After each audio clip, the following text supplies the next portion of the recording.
Today, the U.S. Department of Justice announced that it will phase out the federal use of private prisons. This decision follows an investigative report that the DOJ released last week, which found that conditions in private prisons are far more unsafe and harsh than in their publicly owned counterparts.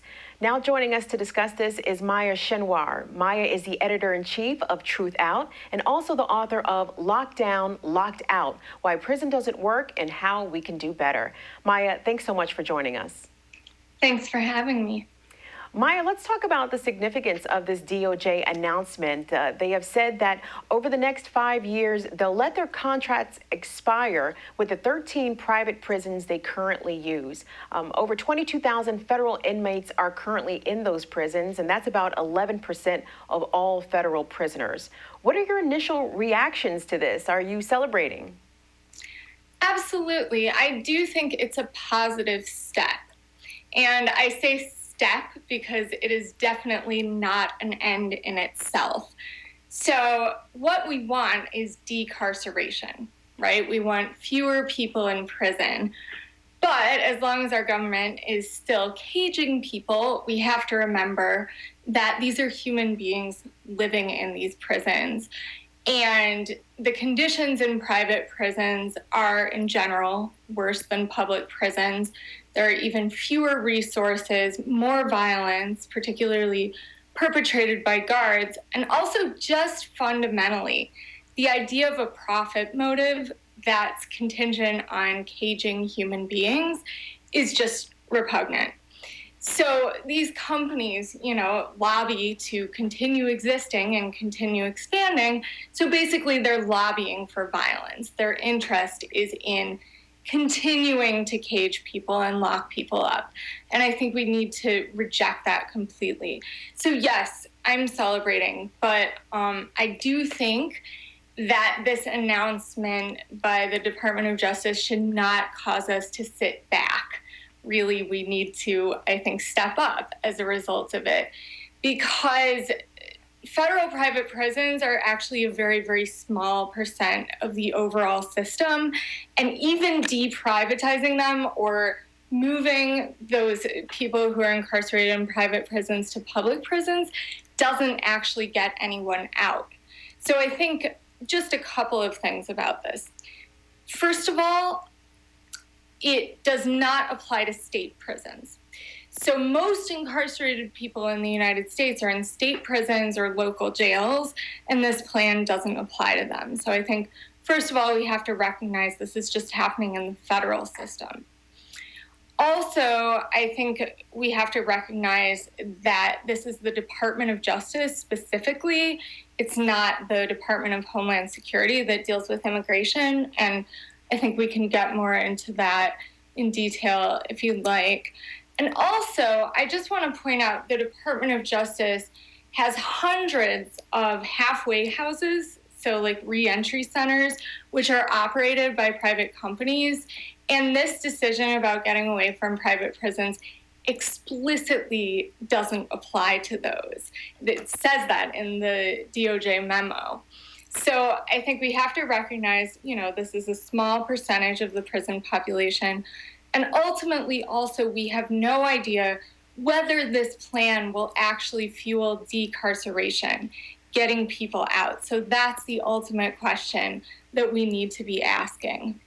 Maya, in the past few years, there has been increased attention placed on the for-profit prison industry, and the attention has created some momentum. For example, Hillary Clinton stopped accepting funds from private prison lobbyists last October after her campaign had a series of meetings with groups, including Color of Change, Black Lives Matter, and United We Dream. So is this raised awareness and activism to be credited for this DOJ decision? Yeah, I think absolutely activism has played a huge role. And I think that's being minimized a little bit in all of the headlines today. It's being talked about as if there was just this investigation by the Department of Justice Inspector General, and oops, they found that private prisons are not so great, and so therefore they're making these changes. And I think really this decision is the result of years and years of of activist pressure, of public pressure, including by groups like the Human Rights Defense Center, which has been doing this for years and years and years, just pushing on private prisons, as well as all of the momentum happening as a result of the current racial justice movements, the movement for Black lives. And so I think, which is putting, I think, a lot more pressure in general around policing, incarceration, criminalization itself, the idea of criminality and who that's tied to. And so I think that all of these things have really created a certain amount of momentum. One thing in my mind around this, and this came up during the primaries because, Bernie Sanders, his position on prisons, his advocacy of a ban on private prisons was really centered in this idea of privatization. And the one thing that I would caution against is getting the idea that this is a victory that kind of stops, and certainly a lot of the activists who have been pushing back against private prisons would say that they're just one component of this much larger system. And I think you mentioned Black Lives Matter. I mean, certainly within that movement, there's a wholesale recognition that piece is just a small part. So I think that the response needs to be, of course, celebration, but also a renewed commitment. And I think particularly on the part of people who are just sort of seeing this news come through and aren't directly engaged in the issues, I would definitely urge a strong awareness that private prisons are a small piece of the puzzle. Well, over 60% of immigration detention beds are operated by these private prisons. And most recently, the Obama administration approved a no-bid $1 billion deal to construct one of these immigration detention centers to house specifically Central American refugees who are coming across the border. Are those amongst the private prisons that will be phased out of use?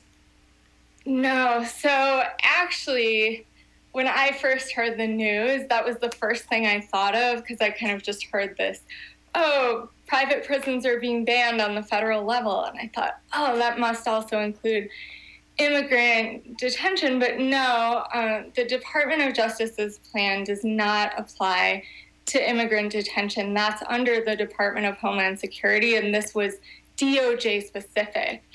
And so that's definitely something where you have a system in which the majority of prisons, they're really prisons, jails, as opposed to just facilities. These immigrant jails are majority